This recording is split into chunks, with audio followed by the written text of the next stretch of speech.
Hello everybody, welcome back to the channel. I have an amazing video for you guys today. Check this out. I found an article from Al Jazeera, which you guys are gonna absolutely love. Now, if you wanna read this article in more detail, go ahead and click the description below and I will have a link there for this article. Now guys, if you're looking to buy a house, if you're looking to sell a house, or if you're in the rental market, you're gonna want to pay attention to this article. This has some really good information that could really help you make the best decision for yourself and your family. Now check this out. Let me start by saying the title of the article is 5 Things to Know About the Next U.S. Housing Crisis. High home prices, scarcity, and global uncertainty may be the perfect recipe for the United States housing crisis, economists tell Al Jazeera. As real estate in the United States remains strong despite rising interest rates, market analysts interviewed by Al Jazeera predict that the next housing crisis will center around Americans locked out of home ownership. That's our big problem going forward, said the economist. It is not going to be a crash in house prices. It is going to be getting people into home ownership so they can build wealth. I think younger people are going to have a great deal of difficulty. This is a big problem, guys. This is a huge problem. Basically, sure, if you're rich, you could afford any house you want. If you're a big corporation, you can go and buy anything you want. But if you're, 25 to 35-year-old, 40-year-old looking to buy your first home, it is going to be incredibly difficult. And the problem is, you're gonna have to settle for something really crappy, and that's a big problem. So now here you are, you're gonna be paying a lot for something that you might not be totally happy about, and that is a problem. Let me continue reading. The coronavirus pandemic sparked home buying frenzy as millions of Americans across the economy spectrum working from home set out in search for more space. Low interest rates fueled the purchasing spree. You had very few homes and a lot of people that were going to try to buy them. So that created basically the bubble, right? Purchasing a home has become much more expensive recently as the U.S. Federal Reserve raises interest rates. So now you're getting a lot less for the same amount of money, or you have to pay a lot more for the same property, however you want to see it. But basically, our rates are almost at 6%. And after dropping to 2.65% in January, which was unbelievable. I remember I refied my house, and yeah, it's amazing. We'll never see these rates ever again. We're seeing price reductions a little bit more frequently than we had before.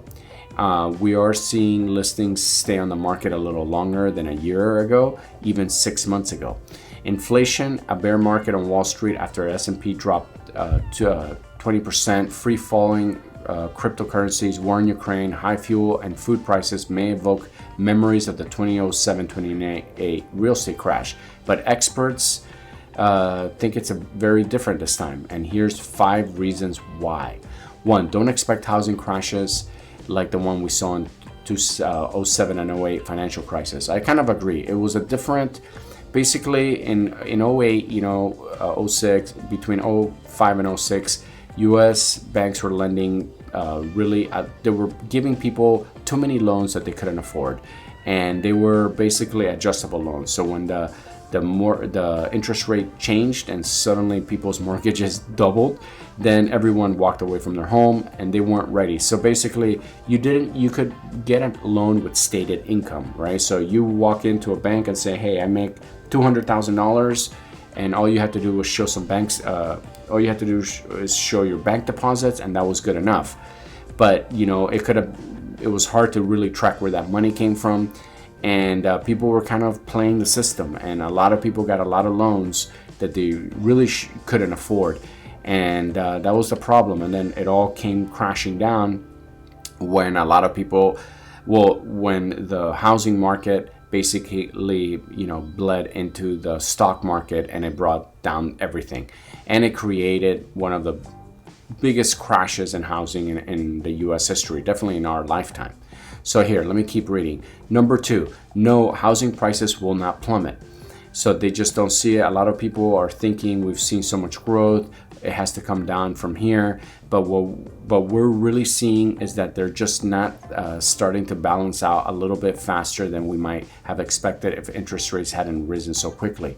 So basically, they don't think so. They don't think it's going to crash that hard. We didn't have enough homes, and let me continue reading. We didn't have a lot of homes, and a lot of people were trying to buy them, so it pushed prices way up. The time homes were staying on the market between when a house was listed and when it was pending in a lot of places was less than a week.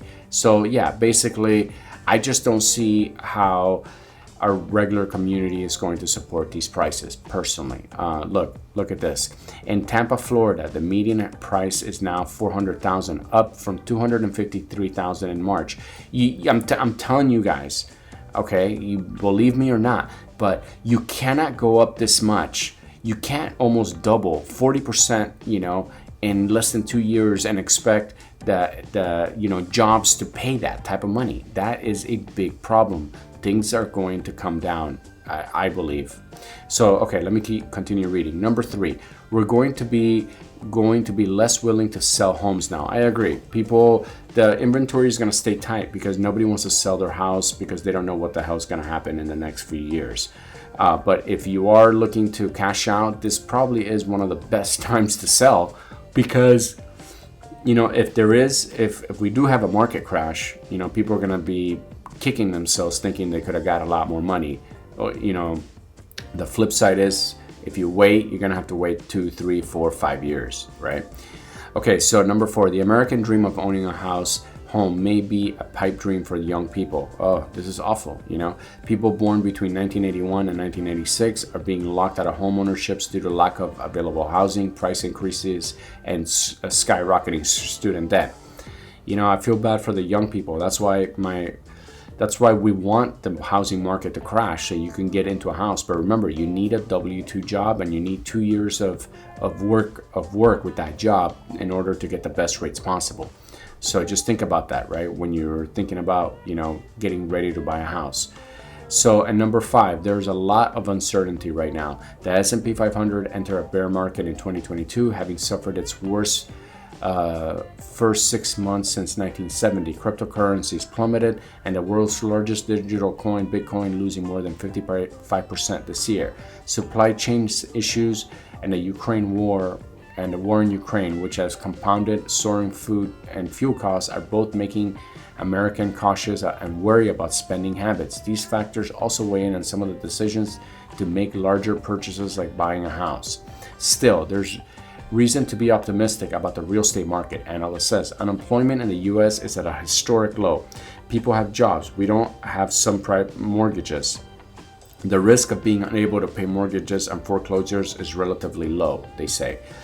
If we can get inflation under control, perhaps the war in Ukraine resolves itself, I think we will stabilize not just equity markets, but markets overall.